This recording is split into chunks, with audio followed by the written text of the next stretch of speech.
Hello বন্ধুরা, good morning. আমি সঙ্গীতা। আমার নতুন আর একটা ঝলমলে ব্লগে তোমাদেরকে অনেক অনেক ওয়েলকাম আর ভালোবাসা। কেমন আছো তোমরা সবাই? আশা করছি ভালো আছো আর সুস্থ আছো।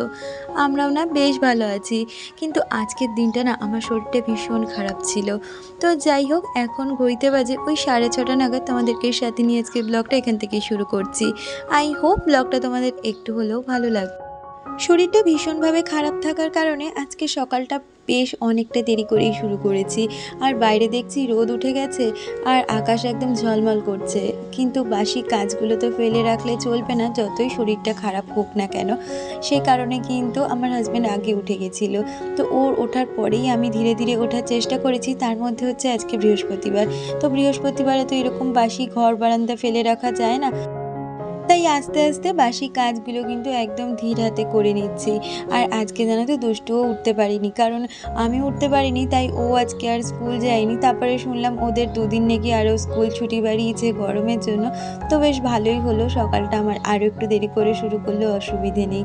তবে কি হয়েছে জানো তো, ওই যে তোমাদের আগের দিনের ব্লগে জানিয়েছিলাম না, আমার দুটো জায়গায় ঘুরতে যাওয়ার কথা ছিল। প্রথম যেখানে গেছিলাম টেম্পোলিন পার্কে, সেখান থেকে আমার ভীষণভাবে মাথা যন্ত্রণা শুরু হয়েছে। আর আমার জানো তো সাইনাসের প্রবলেম রয়েছে। সেই যে মাথা যন্ত্রণা শুরু হয়েছে, আমি ওই ইনভিটেশনে ওই মাথা যন্ত্রণা নিয়েছিলাম। আর এখন সকালবেলাও আমি মাথা তুলতে পারছিলাম না এই মাথার যন্ত্রণার জন্য। কিন্তু কি আর করা যাবে বলো, আমাদের মতন গৃহিণীদের কিন্তু শরীর অসুস্থ থাকলেও সংসারটা ফেলে রাখা যাবে না। সংসারের কাজগুলো কিন্তু আমাকেই গুছিয়ে করতে হবে। আর আমার যে ওষুধটা লাগে সেই ওষুধটা আজকে দুঃখবশত ঘরে ছিল না। আর ওষুধের দোকানগুলো তো এত সকালে খোলে না। তাই আমার হাজব্যান্ড বললো তাড়াতাড়ি বাসি কাজকর্মগুলো সেরে তুমি স্নান পুজোটা দিয়ে আগে চা বিস্কুটটা খাও, ততক্ষণে ওষুধের দোকান খুলে যাবে আর আমি ওষুধ এনে দিলে দেখবে তোমার শরীরটা আগের থেকে অনেকটাই ভালো লাগবে। কিন্তু যতক্ষণ না ওষুধ খেতে পেরেছি তার আগে পর্যন্ত কিন্তু ভীষণভাবে আমার শরীরটা খারাপ ছিল। মনে হচ্ছে আমি শুধু শুয়ে থাকি, কিন্তু শুয়ে থাকলে কি আর সংসার চলবে বলো তো? আসলে শরীর অসুস্থ হোক আর সুস্থ, কখনোই কিন্তু অলসতাকে আমি প্রাধান্য দিই না। যার জন্য এই অসুস্থ শরীর নিয়েও কিন্তু আমি এই সকাল থেকে রাত পর্যন্ত সমস্ত কাজই গুছিয়ে নেব। তবে কি বলো তো, সকালের দিকে খুব একটা বেশি কাজ করতে পারিনি, কারণ এই যে শরীরটা খারাপ ছিল বলে যতটা কাজ আমার করা সম্ভব হয়েছে আমি ততটা করেই কিন্তু শুয়েছিলাম আজকে সারাটা দিনই বলতে পারো। তবে বিকালের পর থেকে আস্তে আস্তে শরীরটা ভালো হয়েছে আর তারপর বাকি কাজগুলো করে নিয়েছি। কিন্তু সকালের দিকে যেই আমার প্রতিদিনের কাজ থাকে সেগুলো তো করতেই হবে। তার মধ্যে আজকে বৃহস্পতিবার।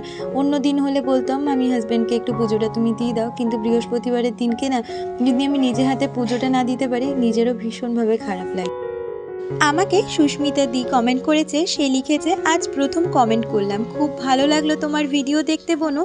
সংসারের কাজকর্মগুলো খুব পরিষ্কার পরিচ্ছন্ন পরিপাটিভাবে করো, অনেক কিছু শেখার আছে তোমার থেকে, ভালো থেকো বোনো। অনেক অনেক ধন্যবাদ দিদি, তুমিও খুব ভালো থেকো আর এইভাবে আমার পাশে থেকো।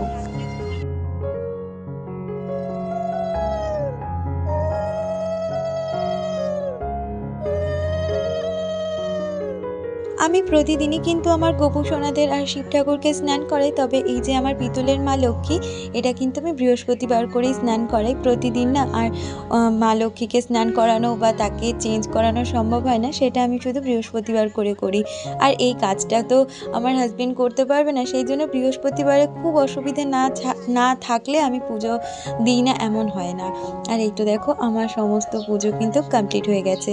আমার অনেক বন্ধুরা আছো যারা আমার পুজো দেখতে ভীষণ ভালোবাসো, সাথে আমার গোপসোনাদেরও। তো তোমাদেরকে অনেক অনেক ভালোবাসা, তোমরা এইভাবে আমার পাশে থেকো। আর আমাকে পিয়ালি কমেন্ট করে বলেছো গোপসোনাদের ভোগে যাতে তুলসী পাতা দিই। হ্যাঁ গো, আমি তুলসী পাতা দেওয়ার সবসময় চেষ্টা করি, কিন্তু কোনো কোনো দিন হয়তো আমি তুলসী পাতা পাই না, সেই কারণে আর তাদের ভোগে তুলসী পাতা দেওয়া হয় না। আর ওইদিকে জানো তো, ঠাকুর পুজো দিতে দিতে এতটাই পরিমাণে শরীর খারাপ লাগছিল, যেহেতু বৃহস্পতিবার আজকে পুজো দিতেও অনেকটা সময় লাগে আর ঠাকুর ঘরে না ভীষণভাবে গরম লাগে।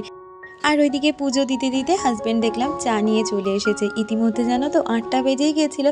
মানে বৃহস্পতিবারে আমার হাতে গুনে 1 থেকে 1.5 ঘন্টাতে পুজো দিতে সময় লাগে। ওর মধ্যে আমার হাজব্যান্ড দেখলাম 8টার সময় গিয়ে ওষুধের দোকান থেকে ওষুধ নিয়ে এসছে। আর তার সাথে সাথে আমার পুজো দেওয়ার মধ্যে সে চা করে নিয়েছে, করে আমাকে চা বিস্কুট খাইয়ে আগে ওষুধ দিয়েছে। ও জানে আমি এই মাথা যন্ত্রণায় যদি না উঠতে পারি সারাদিন হয়তো আমাকে শুয়েই থাকতে হবে। ওষুধটা খেয়ে 8 ঘন্টা বাদের থেকে আস্তে আস্তে জানো তো মাথাটা ছাড়তে শুরু করে। ইতিমধ্যে একবার বমিও হয়েছিল, মানে প্রচণ্ড পরিমাণে গ্যাস হয়ে গেছিলো। যেহেতু নেমন্তন্ন বাড়িতে একটু উল্টোপাল্টা খাওয়া হয়েছে, তো তার জন্য গ্যাসও হয়ে গেছিলো ভীষণভাবে। আর ওইদিকে ওষুধ খেয়ে শরীর সুস্থ করে আমি বিছানাটা তুলে এসেছি। আর ওইদিকে বাচ্চাদের হরলিক্স দিয়ে দিয়েছি। আজকে তো দুজনেই বাড়িতে, মানে দুষ্টু স্কুল যায়নি, সেই কারণে দুজনকে একসাথে হরলিক্স দিয়ে আমি এদিকে রান্নাঘরে চলে এসেছি। সকাল থেকে যে পরিমাণে শরীর খারাপ লাগছিল, ভেবেছিলাম আজকে একদম মানে ভাতে ভাত করবো, ওই সব রকমের আলু সিদ্ধ, ডিম সিদ্ধ, ডাল সিদ্ধ দিয়ে।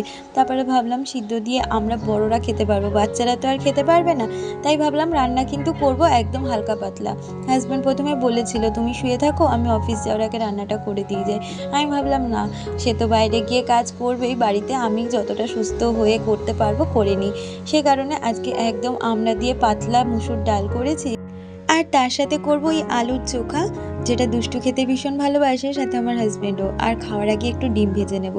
এই হচ্ছে আজকে একদম হালকা পাতলা রান্না।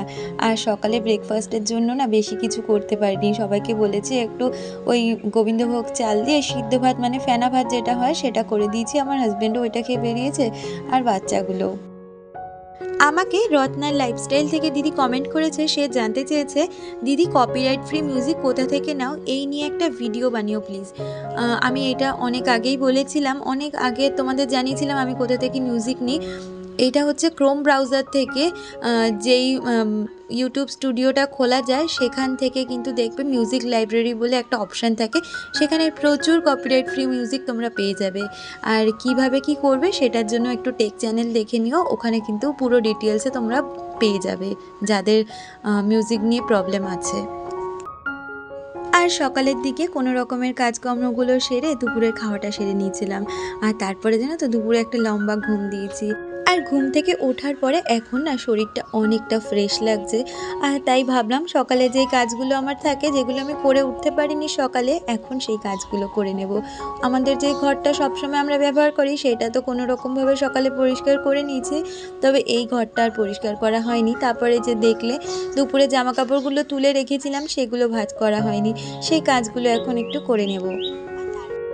আমাকে সাথী কমেন্ট করেছে, সেই লিখেছে দুষ্টু তোমায় তুই বলে ডাকে, অনেক মনের আন্তরিকতা থাকলে তবেই এই ভালোবাসা থেকে তুইটা আসে। হ্যাঁ গো, আসলে কি বলতো, দুষ্টু যখন হয়, মানে আমি তখন ক্লাস 9-এ পড়ি, ঠিক আছে, তখন দুষ্টু হয়েছে। আর তারপরে ওই 1-2 বছরের মধ্যে সবাই ও দেখতো আমাকে বাড়িতে তুই বলে ডাকে, তাই ওর সাথে সাথে মানে সবার সাথে সাথে ও আমায় তুই বলে ডাকতো। আমারও তো তখন খুব একটা বেশি বয়স ছিল না, সেই তুইটা এখন যে এখনও বয়সের ডিফারেন্স আমাদের বোঝা যায় না, সম্পর্কটাই আসল, মানে পিসি আর ভাইজি এরকম একটা ব্যাপার। তবে দেখলে তোমরা বুঝবে যে আমরা মনে হবে রাস্তা দিয়ে বেরোলে দুই বোন। তো সেই কারণে তুই বলে আমার কোনো সমস্যা হয় না, আমার শুনতে বেশ ভালোই লাগে, বরঞ্চ তুমি আপনি আগে শুনতেই বিরক্তি লাগে সেই ব্যাপারটা। আর সাথী, তুমি আমার কাছে ওয়েট লসের বিষয়ে জানতে চেয়েছিলে, মানে আমি কিভাবে ওয়েট লস করেছি। আমি না ওয়েট লস নিয়ে একটা ভিডিও বানিয়েছিলাম, আমার পুরনো ভিডিওতে রয়েছে, তুমি চাইলে সেটা দেখে নিতে পারো।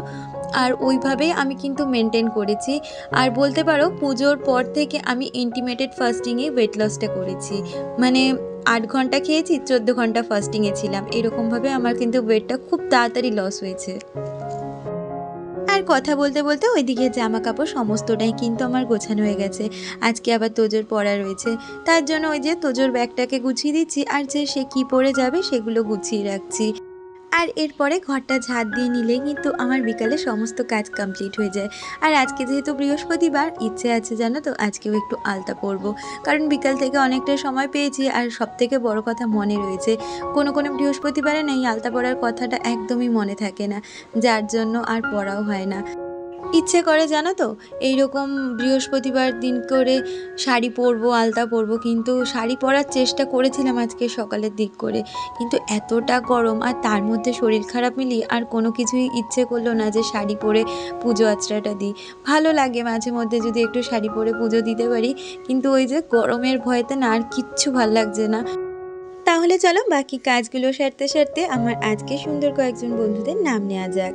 Piyali, Sathi, Milan Sathi Mallick, Susmita, Soma Ganguly, Suparna De, Shyamali Bakshi, Nabita Aarvi, Ratnal lifestyle, Soma Chowdhury, real blogger AP, Sanchari Rannaghar, Bong Bishwa, Sayantika Barman, Anupama Mitra, Biswarup Das, sweet family blog. তোমাদের সকলকে অনেক ধন্যবাদ আর অনেক ভালোবাসা প্রতিদিন আমাকে এত সুন্দর সুন্দর কমেন্ট করার জন্য। তোমরা এইভাবেই আমার পাশে থেকো। আর ওই তো সমস্ত কাজের শেষে আমি কিন্তু গাছগুলোতে বেশ ভালো করে জল দিয়ে দিয়েছি। তোমরা দেখতেই পেয়েছিলে আমার জানলার ওপরে কী কী গাছ রয়েছে। বেশিরভাগটাই মানি প্ল্যান্ট রয়েছে, আর তাছাড়াও রয়েছে স্নেক প্ল্যান্ট আর একটা টাইম ফুল গাছ। এগুলো সমস্তই দাদার দেওয়া, আর ওগুলোকে আমি একটু পরিচর্যা করি এই আর কি। আর তারপরে চলে এসেছিলাম সোজা রান্নাঘরে। তো ভেবেছিলাম গা ধোবো, গা ধোয়ার আগে আমি একটু ইস্টটাকে না ফার্মেন্ট করতে দিয়ে গেলাম, কারণ আমার হাজব্যান্ড বলছে যে দুপুরবেলা তো আর সেরকম আজকে ভালো মন্দ কিছু রান্না করে খাওয়াওনি, তাই রাত্রিবেলা একটু বাটার নান করবে। আমি বললাম ঠিক আছে, তো নানের জন্য তো ইস্টটাকে একটু ফার্মেন্ট করতে হবে, তো ওটা ফার্মেন্ট করতে দিয়ে এসে আমি এদিকে আলতাটা পরে নিচ্ছি, আর তারপরে চাটা করে ময়দাটা মেখে তারপর গাটা ধুয়ে পুজো দিয়ে নেব। আর এইদিকে দেখো আমার কিন্তু আলতা পরাটাও হয়ে গেছে। আমার পাগুলোকে কেউ দেখে খারাপ ভেবো না, আসলে নেল পলিশগুলো উঠে গেছে আর পরার সময় হয়ে উঠছে না। আর ওদিকে চাটা বসিয়ে এইদিকে কিন্তু দেখো ইস্টটা কিন্তু খুব ভালোভাবে ফুলে গেছে। ইস্টটা ভালোভাবে ফোলা মানে তুমি যে ময়দাটা মাখবে সেটাও কিন্তু খুব ভালোভাবে ফুলে উঠবে আর ডোটা বেশ নরম হবে। তো এইদিকে আমি ময়দাটা মেখে এটা রেস্টে রেখে দেবো। আর ওদিকে চাটা করে নিয়েছি, চাটা খেয়ে তারপরে আমি গা ধুয়ে সন্ধ্যাটা দিয়ে নেবো। আর আমি কিভাবে ইস্টটা ফার্মেন্ট করলাম তোমরা নিশ্চয়ই দেখতে পেয়েছো। একটা সেরামিকের বাটি নেবে, তার মধ্যে 2 চামচ মতন চিনি নেবে আর একদম উষ্ণ গরম জল নেবে, যেটাতে আঙুল ডোবালে তোমাদের হাতে লাগবে না, এরকম গরম। তো তার মধ্যে 1.5 চামচ মতন ইস্ট নিয়ে একটু ভালো জায়গায় ভালোভাবে ঢেকে চেপে রেখেছিলাম, যাতে গরম থাকে, আর গরমে ইস্টটা কিন্তু ভালোভাবে ফার্মেন্ট হয়ে যায়। আর ওই ফার্মেন্ট ইস্টটা দিয়েই কিন্তু আমি ময়দাটাকে মেখে নিয়েছি, তবে ওইটুখানি জল দিয়ে তো আর পুরো ময়দাটা মাখা হয়নি। তার মধ্যে একদম সামান্য গরম জল দিয়ে ভালো করে একটা ডো বানিয়ে রেখেছিলাম। আর সন্ধে দিয়ে দিয়েছি। তারপরে আমি কিন্তু এইদিকে রান্নাঘরে চলে এসেছি। মাঝে কিছুটা সময় বসেছিলাম, এর মাঝে দুষ্টু পড়তে গেল, তোজো পড়তে গেল, আর ওদের আনতে যাওয়ার আগে আমি এদিকে নানটা করে নেব। তবে আজকে না বাটার নান করিনি, অয়েল দিয়েই ভেজেছিলাম, একদম সাদা তেল দিয়ে পরোটার মতন করে ভেজেছিলাম। তবে খেতে কিন্তু সত্যি বিয়েবাড়িতে যেমন বাটার নান হয় সেরকম খেতে হয়েছিল।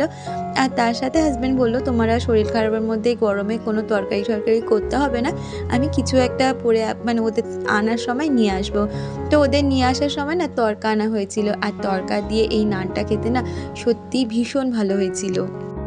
আর সাথে তুমি আরও জানতে চেয়েছো, লিখেছিলে দিদিভাই 3 বেলা গোপাল সোনাকে কী দিয়ে সেবা দাও, যদি একটু বলো। ওই সকালবেলা তোমার নকুলদানা, তারপরে দুপুরের দিকে কোনো ড্রাই ফ্রুটস বা বিকালের দিকে চিড়ে ঠিড়ে এরকমভাবেই কিন্তু আমি গোপালদের সেবা দিই। আর কি জানো তো, আজকে দুপুরে তো সেরকমভাবে রান্নাবান্না করিনি, আর এই যে গ্যাসের কিছুই মাজা মোছা কিছু ছিল না, তাই ভেবেছিলাম বিকালে যখন রান্নাবান্না করব তখনই একেবারে পরিষ্কার করে নেব। তবে সেরকমভাবে দেখলাম গ্যাসটা নোংরা হয়নি, শুধু মুছে নিলেই হয়ে যাবে, তাই মুছে নিয়েছি। আর সাথে তুমি যে কমেন্টটা করেছিলে আমার শ্বশুরমশাই শাশুড়ি মায়ের মৃত্যুবার্ষিকী নিয়ে, তো কমেন্টটা না আমি পড়েছি, আর তোমার কথাটা আমি মানার চেষ্টা করব, কারণ আমি এর আগেও কখনো শুনেছি যে এরকমভাবে তাদের মৃত ব্যক্তিদের সামনে মিষ্টি দিতে নেই। তো তোমার কথাটা মা শোনার পরে আমি চেষ্টা করব সামনের বছর থেকে এরকম কিছুই করবার না। তো থ্যাংক ইউ সো মাচ আমাকে এই জিনিসটা বলে দেওয়ার জন্য, কারণ তোমাদের থেকে আমি এমন অনেক কিছু আছে যেগুলো নতুন নতুন করে শিখি। আর এইদিকে রান্নাঘরের সমস্ত কাজ সেরে 2টো বাচ্চাকে নিয়ে এসেছি, আর এই তো রাত্রের ডিনার দিয়ে আজকে ভিডিওটাও শেষ করছি।